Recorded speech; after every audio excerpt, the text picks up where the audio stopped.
bienvenue dans cette vidéo donc de l'expérience intérieure et nous allons parler des faits de cette matière qui est densifiée devant nos yeux et c'est incroyable, c'est vraiment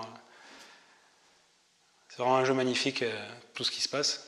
Donc en attendant que notre boussole d'intuition puis d'évidence et de foi se développe, il y en a une qui est facilement visible et qui ne ment pas. Donc on peut s'y fier à 99% quand on est perdu. C'est cette matière densifiée, les faits. Mais pas l'interprétation ou le pourquoi du comment, non, juste les faits, neutres. Tout le décor et ses acteurs, tels qu'on le voit à l'instant T, est le fruit d'une vibration qui s'est densifiée puis matérialisée en atomes agglomérés les uns aux autres, mais qui ne se toucheront jamais, vraiment bien sûr, à une échelle quantique. Votre morphologie, dans ses moindres détails, votre mouvance est la manifestation vibratoire densifiée, visible par tous, et peu importe le déguisement mis dessus. C'est formidable, hein ? Donc tout le monde va vous découvrir. Ça fait peur. Donc votre environnement, vos amis, votre travail, vos enfants, chiens, voitures, &co sont le fruit de votre création vibratoire. Notre corps, l'extérieur, est le fruit de notre arbre intérieur. Vous sentez où ça mène là ? Donc à qui serait la faute quand il arrive des bricoles ? On commence à se poser la question là. Alors regardez en toute neutralité et ironie le livre de la vie qui se déploie devant vous chaque milliseconde. La nuance de neutre est cruciale, car quand on commence à avoir la sagesse de se retourner vers nous, après avoir été habitué à ne regarder qu'à l'extérieur, on peut tomber rapidement dans l'autoflagellation. Comme si on était surpris, effrayé, effaré que nous ne soyons pas parfaits, du moins pas autant que le déguisement qu'on a confectionné chirurgicalement pendant tout ce temps le soit. Mais gaffe, l'idée de départ est d'être neutre, d'où l'importance d'avoir ce petit médiateur neutre et ironique, si possible, au-dessus de notre épaule, qui prononce juste ce qui est, ce qui voit. Que l'on se kiffe ou pas, ça doit partir d'un endroit où on ne se ment pas, neutre. Nous sommes ce que l'on voit, ok, autorisez-vous à vous aimer et surtout à ne pas vous aimer. Parce qu'on dit toujours, il y a à s'aimer, mais il faut s'autoriser à ne pas s'aimer. Encore une fois, si on tend dans la polarité que de l'amour, et on dénigre l'autre, on ne l'aura pas, tout simplement. Et bien sûr, c'est pas ne pas vous aimer, de toute façon je ne m'aime pas, et retomber dans ça, comprenez bien, attention.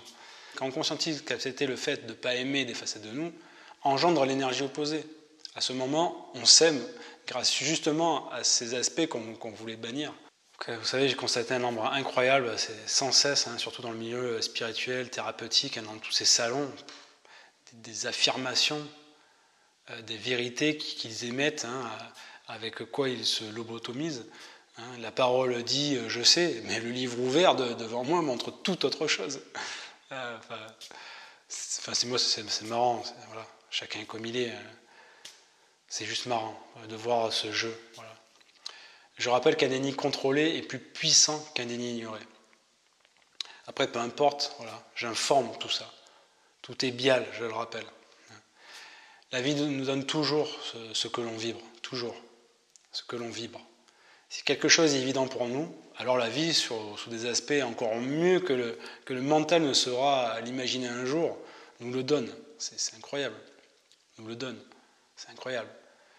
A l'inverse, quand on dénie nos envies profondes, ainsi que les peurs qui font office de prison, nous controns ce flux de vie et nous récoltons une vie de contre. Voilà. Une vibration n'est pas le mental. Répéter « je vais bien » et des phrases spirituelles, avoir la fabuleuse bonne attitude, avoir la fameuse bonne attitude aide sur le moment, oui, mais n'aimez pas suffisamment pour matérialiser du solide, ça n'est que de la surface. Certes, ça aide, je suis d'accord, il n'y a pas de souci. Mais en quasi-majorité, c'est quand nous arrivons au bout de quelque chose que ça pète. Pour ma part, c'est quand j'écris au plus profond de moi-même que j'allais tout bazarder et que j'avais plus rien à foutre de manquer. Et à ce moment-là, l'abondance est arrivée, comme j'ai dit. Et ce corps, ces murailles qui supportaient énormément de contraintes, qui étaient une fierté, donc on appelle la confiance et tout, en fait, c'est galvaudé. Donc finalement, c'est une épée de Damoclès, parce que tout ça, en fait, on arrive à contenir, Et cette force, en fait, nous retombe dessus. Voilà, c'est vraiment une épée à double tranchant qu'il aura fallu un puissant burn-out pour détruire cette puissante barrière. Donc, j'espère que vous serez plus à même de vous entendre avant que ça pète. Après, sur un autre plan, on s'en fout car tout ça, c'est parfait, c'est bien, c'est juste l'ego qui veut que tout soit bien, il ne faut pas souffrir, voilà. Donc voilà déjà juste une astuce solide pour tendre à sortir du mode victime, de cette croyance que c'est le patron, le président, la société, le conjoint qui est la cause de tout. Ça tourne en rond en fait, si on continue à penser ça. Après, on peut tourner en rond toute une vie, et voilà, ça dépend ce qu'on veut. Donc sortez ce mode médiateur neutre et ironique, et lisez ce grand livre ouvert de la vie, et kiffez. C'est incroyable. Donc, encore une fois, rien n'est grave. Voyez juste ce jeu, voyez ce livre ouvert, et éclatez-vous avec ça. Rien n'est grave, la vie est un jeu. La vie est un jeu. Allez, éclatez-vous, bye.